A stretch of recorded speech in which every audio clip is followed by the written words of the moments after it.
Good morning my dear students. कैसे हैं आप लोग भाई? बढ़िया, एकदम मस्त। कैसी चल रही है फिजिक्स आप लोगों की? क्यों बताओगे? फिजिक्स पढ़ने में मज़ा आ रहा है या कोई डाउट? बोलो। तो ये बताओ कि फिजिक्स में कौन सा टॉपिक आप लोगों को बड़ा मस्त लगा, जिसमें बहुत मज़ा आया हो पढ़ने में? वैसे तो फिजिक्स से सभी लोग बच रहे हैं आजकल। मैं देखता हूँ बच्चों का इंटरेस्ट उतना नहीं होता है फिजिक्स में। पता नहीं क्यों डरते हैं फिजिक्स से, जबकि फिजिक्स इस यूनिवर्स का सबसे इजी और सबसे मस्त सब्जेक्ट है। डरना नहीं चाहिए इससे। ओके, तो चलिए आज स्टार्ट करते हैं हम लोग। तो आज मैं लेकर आया हूँ आप लोगों के लिए electric field due to a ring. यानी एक रिंग है, सर्कुलर रिंग, जो यूनिफॉर्मली चार्ज है। यानी इसकी जो रिंग है हमारी, ये देखो मैं बता रहा हूं आप लोगों को, ध्यान से समझना, बड़ा मजेदार टॉपिक है। ये रिंग है। आज इस रिंग की हर चीज पढ़ेंगे बढ़िया से, राइट? आप लोग को बहुत मजा आएगा, देखते जाओगे एक बार।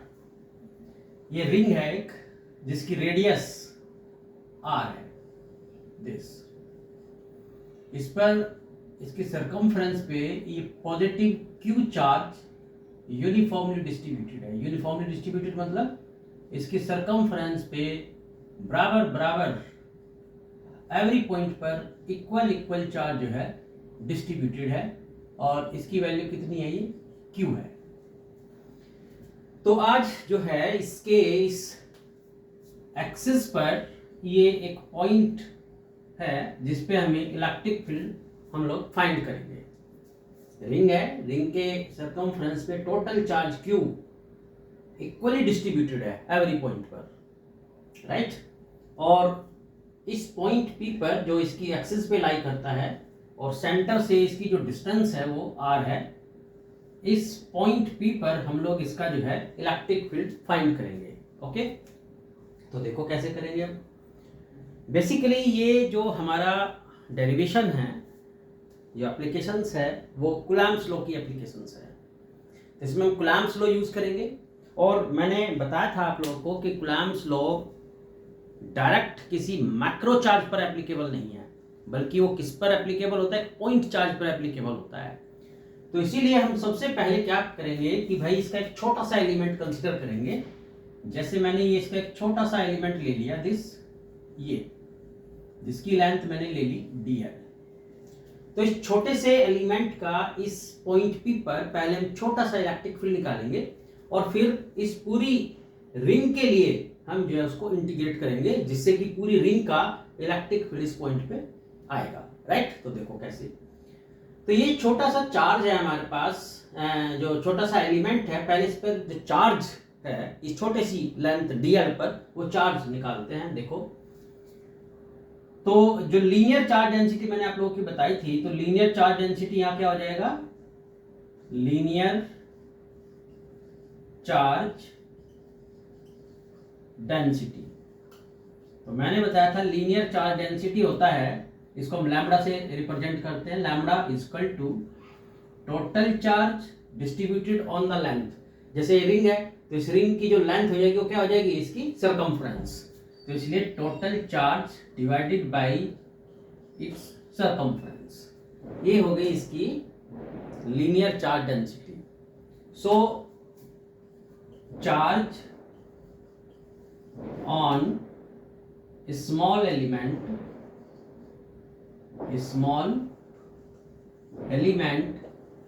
Of length dl। तो ये छोटा सा एलिमेंट है, राइट, जिसका हम पहले छोटे से एलिमेंट का फील्ड यहाँ निकालेंगे। इस छोटे से एलिमेंट का जो चार्ज हो गया वो कितना हो जाएगा? dq equal to lambda into dl। Means lambda की वैल्यू क्या है? q upon 2 pi r dl। तो ये इस छोटे से एलिमेंट का छोटा सा चार्ज आ गया, dq equal to q upon 2 pi r into dl, right? पहली बात। अब देखो, आप जानते हो इस पे जो चार्ज है वो पॉजिटिव है। पॉजिटिव चार्ज का जो फील्ड जाएगा इस पॉइंट पर, वो किधर जाएगा? आउटवर्ड, यानी दिस, ये। ये छोटा सा फील्ड हो गया इस छोटे से एलिमेंट का जिसपे पॉजिटिव चार्ज dq है, राइट। अब देख रहे हो कि यहाँ अगर ये छोटा सा एलिमेंट है तो इसका जस्ट एक काउंटर पार्ट इधर भी पॉसिबल हो सकता है, यहाँ पर ये सेम लेंथ का, और इस पर भी ये छोटा सा charge positive charge q/2πr dl है। तो इसका जो इलेक्ट्रिक फील्ड जाएगा इस पॉइंट पर वो किधर जाएगा, ये भी आउटवर्ड होगा इस तरीके से। तो अब देखो ये हमारी हॉरिजॉन्टल लाइन हो गई दिस, और ये हो गई वर्टिकल लाइन ये। तो अब आप देख रहे हो कि अगर ये एंगल थीटा है तो ये एंगल भी कितना होगा, थीटा होगा। इसी तरीके से ये अगर थीटा है तो ये एंगल भी कितना होगा, थीटा होगा। तो मैंने आप लोग को पढ़ाया था वेक्टर, और मैंने बताया था कि जब वेक्टर ओब्लिक होता है then it can be resolve into its two rectangular components along the horizontal line and along the vertical line. So here you are seeing that here DE lie in this plane, ये rectangular plane हो गया आपका जिसमें ये लाई कर रहा है, oblique vector है। So there will be two components of this electric field DE। तो DE के दो कंपोनेंट्स होंगे, एक तो ये हॉरिजॉन्टल लाइन के अलोंग DE cos थीटा, और इसका ये vertical component DE sin theta.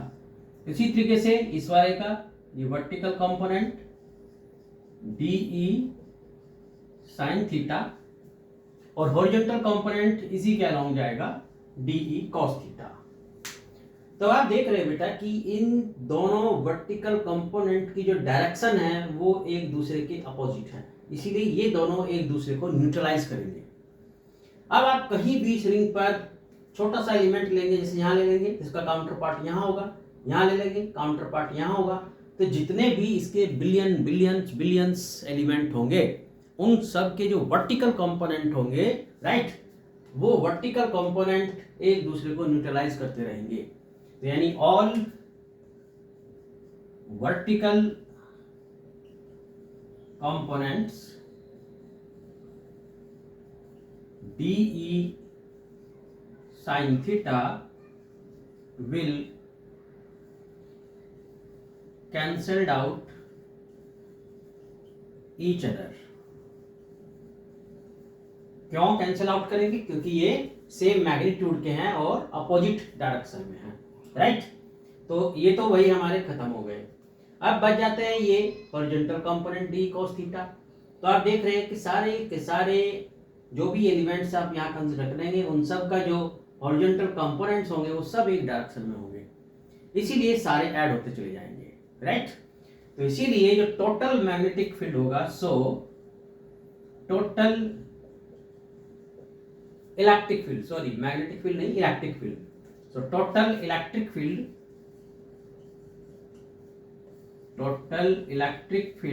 Due to whole ring,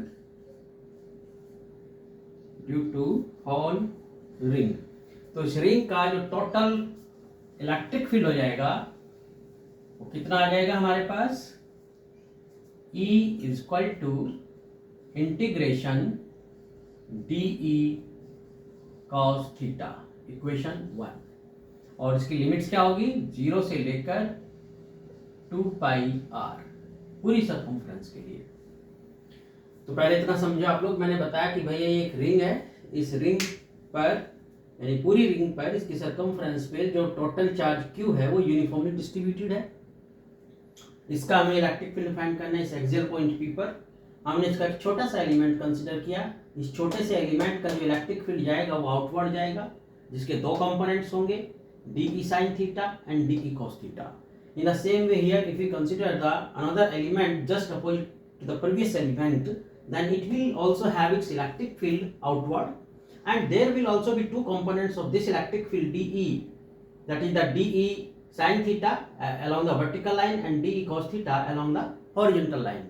So in this way you are seeing that all the vertical components of the DE will neutralize each other's effect because these lie in opposite direction, right? तो ये vertical components एक दूसरे को effect को neutralise कर देते हैं क्योंकि ये अपोजिट डायरेक्शन में है, but all the horizontal components being in the same directions right. जैसे डी कॉस थीटा है ये आपके सेम डायरेक्शन में है, तो ये सारे ऐड हो जाते हैं। तो इस तरीके से जो टोटल इलेक्ट्रिक फील्ड आ गया वो आ गया हमारे पास इंटीग्रेशन 0 से 2 पाई आर, यानी पूरी सर्कमफ्रेंस के लिए इंटीग्रेशन किया, क्योंकि जो एलिमेंट्स हैं वो सर्कमफ्रेंस पे लाई कर रहे हैं।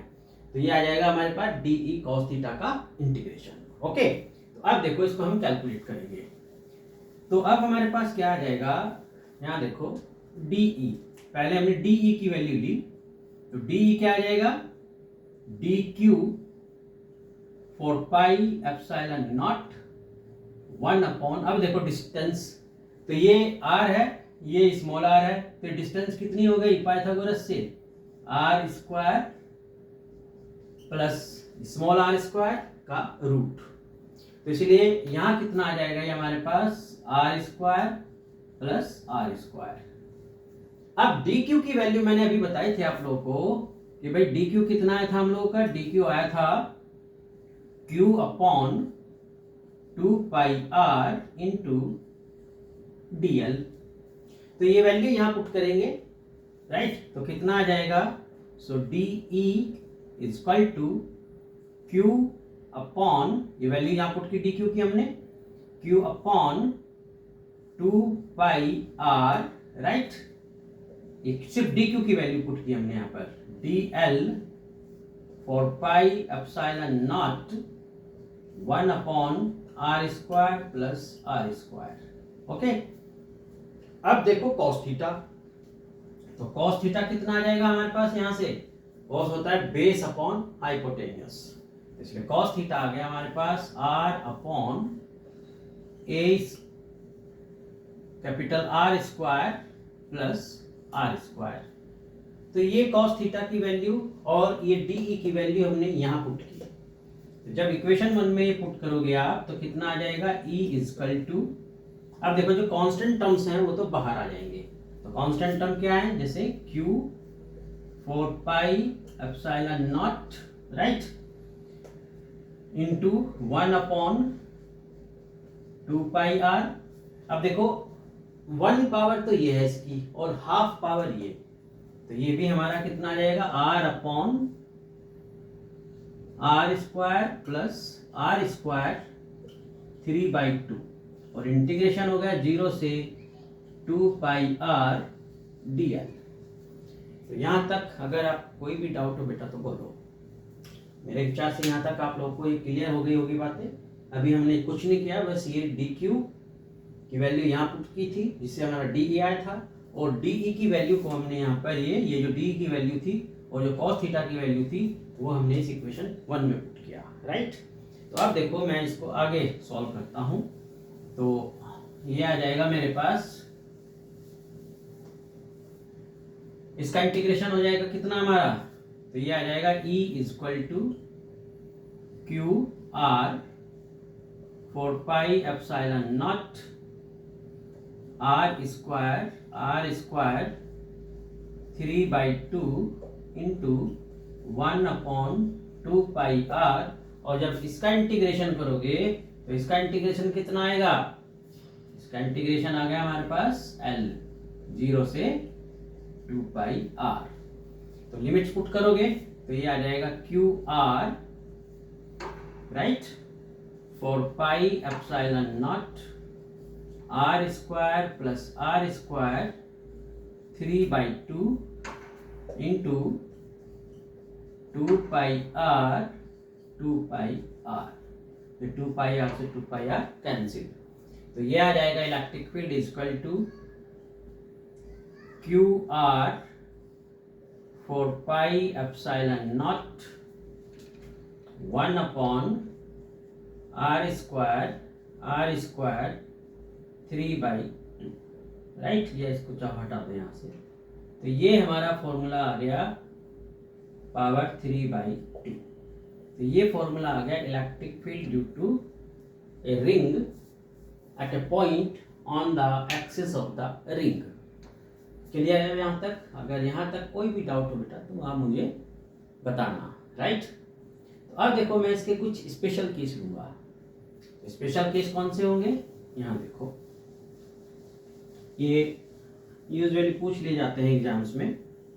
पहला special case, first if P lie at the center,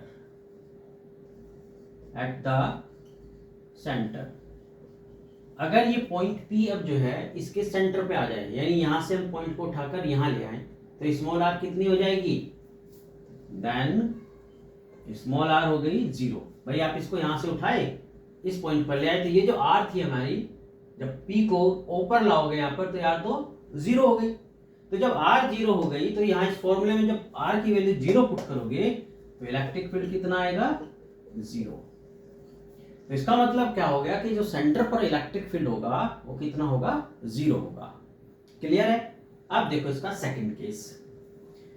second case क्या है कि भाई अगर if R is very very large then capital R, यानी रेडियस से बहुत ज्यादा लार्जर हो पॉइंट की डिस्टेंस, यानी ये पॉइंट जो है बहुत बहुत दूर हो सेंटर से, तो उस केस में क्या आएगा, जब ये R जो है बहुत बड़ा हो जाएगा, तो इस स्मॉल r को हम लोग इग्नोर कर सकते हैं। जो आपका कैपिटल R है, कैपिटल R को हम इग्नोर कर सकते हैं, रेडियस को इग्नोर किया जा सकता है in comparison with that of small r which is the distance of the point. Now the point lies very very far away from the center. In that case, then E will be equal to QR for pi epsilon naught। अब देखो जब ये small r काफी larger है capital R से, right, तो उस case में capital R can be ignored, तो 2 पावर से 2 पावर कैंसिल आ जाएगा, r टू द पावर 3, और एक पावर अभी इससे कैंसिल, तो कितना आ जाएगा, Q 4 pi epsilon naught 1 upon r square. और आपने देखा था कि ये जो इलेक्ट्रिक फील्ड आया हमारे पास, ये किसका आता था, एक पॉइंट चार्ज का आता था। तो इसका मतलब क्या हुआ कि जब रिंग में आपका जो पॉइंट है ये P, ये इसके सेंटर से काफी दूर होगा, वेरी लार्ज अवे होगा from the centre, in that case the ring will behave as a point charge. तो यानी if P is very far away from centre, then ring will act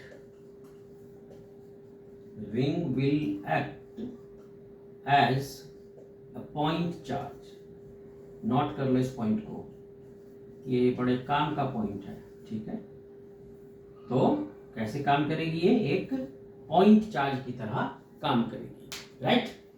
अब देखो इसका वेरिएशन देखेंगे, उसका ग्राफ, ठीक है। आइए चलिए, तो इसका जो वेरिएशन और एक कंडीशन निकालूंगा कि जो भाई आपका इसका जो फील्ड आया है, मैं इसको हटाता हूं, समझाता हूं आपको। जो अभी आपने देखा कि जो इलेक्ट्रिक फील्ड आया रिंग का, उसके एक्सियल पॉइंट पर, जैसे अभी आपने देखा था कि जो एक्सियल पॉइंट पे रिंग का इलेक्ट्रिक फील्ड आया था, वो था हमारे पास QR 4 pi epsilon naught R square 3/2, ये फील्ड आया था। अब हम ये देखना चाहते हैं कि जो रिंग है आपके पास, राइट, जैसे ये रिंग थी, अब इस रिंग में एक पॉइंट या तो इधर लाई हो सकता है जो P था हमारा, या पॉइंट इस साइड लाई किया जा सकता है। तो हम ये देखना चाहते हैं कि ऐसी कौन सी पोजीशन होगी जहां पर जो फील्ड होगा आपका वो मैक्सिमम होगा, राइट। तो देखो उसके लिए कंडीशन निकालता हूं और फिर मैं उसका ग्राफ भी प्लॉट करूंगा। तो condition for maximum field, condition for maximum field, maximum field मतलब मैक्सिमम फील्ड इंटेंसिटी कहां पर, आपकी जो फील्ड इंटेंसिटी कहां पर मैक्सिमम होगी, उसके लिए कंडीशन देखेंगे। तो इसके लिए हम लोग यूज करेंगे अपना डिफरेंशिएशन, राइट। तो हमने पहले इसको डिफरेंशिएट किया with respect to r variable है यहाँ पर, तो ये आ जाएगा हमारे पास Q 4 पाई एप्सिलॉन नॉट। तो अब देखो इसमें इसको हम ऐसे भी लिख सकते हैं अपनी आसानी के लिए, Q 4 pi epsilon naught r, इसको आप ऊपर लेकर जाओगे तो ये हो जाएगा r square plus are square minus 3/2। तो अब इसमें डिफरेंशिएशन का प्रोडक्ट रूल लगा के हम इसको डिफरेंशिएट करेंगे। देखो ये फर्स्ट हो गया फंक्शन, ये सेकंड, तो first as it is, second का डिफरेंशिएशन। जब इसका डिफरेंशिएशन करोगे ये फॉर्मूला यूज करोगे, xn equal to n xn minus 1, और फिर चेन रूल यूज करोगे। तो क्या आ जाएगा, first as it is, second का डिफरेंशिएशन करोगे तो ये आ गया minus 3/2, right, r square plus are square, इसमें से पावर 1 माइनस करोगे तो ये आएगा माइनस 5/2 इंटू, फिर इसका डिफरेंशिएशन करोगे तो ये आ जाएगा 2r, राइट। अब तो ये तो था हमारा first function, first as it is, second का डिफरेंशिएशन। अब सेकंड एज इट इज, यानी ये दूसरे वाला एज इट इज रखेंगे, r square plus are square, right, minus 3/2। अब इसका डिफरेंशिएशन करोगे, इसका differentiation 1। Now put equal to 0, तो ये आ जाएगा 4 पाई एप्सिलॉन नॉट, राइट। अब ये 2 से 2 आप कैंसिल कर सकते हो, तो ये आ जाएगा आपके पास आर स्क्वायर, राइट, ये माइनस का 3 अपॉन में आर स्क्वायर 5/2। अब इस जो माइनस पावर था इसको मैंने पॉजिटिव कर दिया।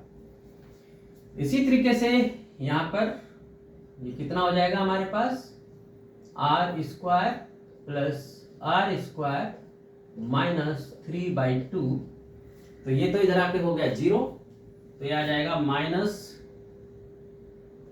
3r square plus are square 5/2, राइट, plus are square plus are square 3/2, ये 0 के इक्वल है। ओके, अब देखो क्या करेंगे इसमें, इसको हम इस साइड ले आए तो ये आ जाएगा 3r square plus are square 3/2 equal to r square plus are square minus 3/2। इसको इस साइड ले आए, सो 3r स्क्वायर, जब इसको इस साइड लेकर आओगे, ये 5/2 है भाई, जब इसको इस साइड लेकर आओगे तो देख रहे सेम चीज है, पावर ऐड हो जाएंगी, तो 5/2 माइनस 3/2 कितना आ जाएगा, 2/2, तो यानी 1। तो इस तरीके से यहाँ पर ये कितना बच जाएगा हमारे पास, केवल बच जाएगा r square plus are square. Okay, calculations करके देख सकते हो। तो इसको इधर ले आए तो आ गया 2r square equal to r square. So this implies that r equal to 2 को इधर लाओगे तो ये आ जाएगा प्लस माइनस r बाई, देखो 2 को इधर लाए, आर स्क्वायर है, रूट लोगे तो ये आ जाएगा दिस। इसका मतलब हो गया कि जो आपकी रिंग थी, राइट, उसके राइट हैंड और उसके लेफ्ट हैंड r/√2 पर जो है आपका जो इलेक्ट्रिक फील्ड इंटेंसिटी होगी वो मैक्सिमम होगी। तो पहले से नोट करो आप लोग, फिर मैं इसका ग्राफ प्लॉट करके दिखाता हूं। तो मैंने बताया कि जो आपका सेंटर से जो डिस्टेंस होगी capital R/√2, left hand side और राइट हैंड साइड, यहां पर फील्ड इंटेंसिटी मैक्सिमम होगी। देखो उसका ग्राफ देखो, तो इसके मतलब ये हुआ भाई कि जैसे ये आपकी रिंग है दिस,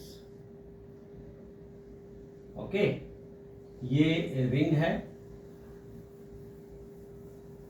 तो इसका जो ये कार्टेशियन प्लेन हो गया, ये इसका सेंटर हुआ, तो इस सेंटर से R/√2, ये सपोज यहां पर हो गया R/√2, ये डिस्टेंस हुई, और ये इधर हो गया R/√2, ठीक है, R/√2, ये वो था सेंटर, ये डिस्टेंस है, ये राइट हैंड पर और ये हमारी लेफ्ट हैंड पर। तो यहाँ पर आपका जो फील्ड इंटेंसिटी होगी वो मैक्सिमम होगी। अब आपको इसका ग्राफ प्लॉट करना है, तो कैसे ग्राफ प्लॉट करोगे बताओ, बता सकते हो? देखो ये 2 पॉइंट्स आ गए जहां पर इसकी फील्ड इंटेंसिटी मैक्सिमम होगी। मींस मैं इसको थोड़ा सा और अभी हटा देता हूं मैं रिंग को, ये मैंने आपको समझा दिया। मैं इसका डायरेक्ट ग्राफ प्लॉट करता हूं। ये तो ये आ गया, यानी दिस, इस टाइप से। यहां से देखो ये आपने देखा था सेंटर पे जो फील्ड था हमारा वो क्या था, ये सेंटर पे फील्ड हमारा आया था 0, राइट। तो इस तरीके से इसका ग्राफ आएगा लाइक दिस, ये समथिंग। ठीक है, इसको थोड़ा सा और ठीक सा कर देता हूं मैं। ये यहां जैसे आपका पीक आया मैक्सिमम, और यहां पर ये इस टाइप से थोड़ा सा इसको ऐसे ये आपका ग्राफ जाएगा लाइक दिस। यहां आपका ये मैक्सिमम पॉइंट हो गया r/√2। तो ये E मैक्स हो गया यहां पर, और ये E मैक्स हो गया दूसरी साइड। ठीक, ये इलेक्ट्रिक फील्ड को रिप्रेजेंट करता है, ये R को रिप्रेजेंट करता है। ओके, थोड़ा सा चाहो इसको और बढ़िया से बना सकते हो इस तरीके से लाइक दिस। तो ये हमारा ग्राफ आ गया इलेक्ट्रिक फील्ड इंटेंसिटी और डिस्टेंस के बिटवीन। जब आपका जो इलेक्ट्रिक फील्ड इंटेंसिटी है, राइट, वो कहां पर मैक्सिमम है, इस डिस्टेंस पर है, सेंटर से इधर की तरफ और सेंटर से लेफ्ट हैंड की तरफ। क्लियर है? ओके, अब देखो मैं इस पर एक क्वेश्चन लेता हूं, बड़ा मजेदार, आओ समझो। थोड़ा कंपटीशन लेवल का क्वेश्चन है, जेईई लेवल का, एमसीक्यू टाइप, समझ लो आओ। जैसे अब सपोज किया एक रिंग है, ये क्वेश्चन समझो, बड़ा मजेदार क्वेश्चन है।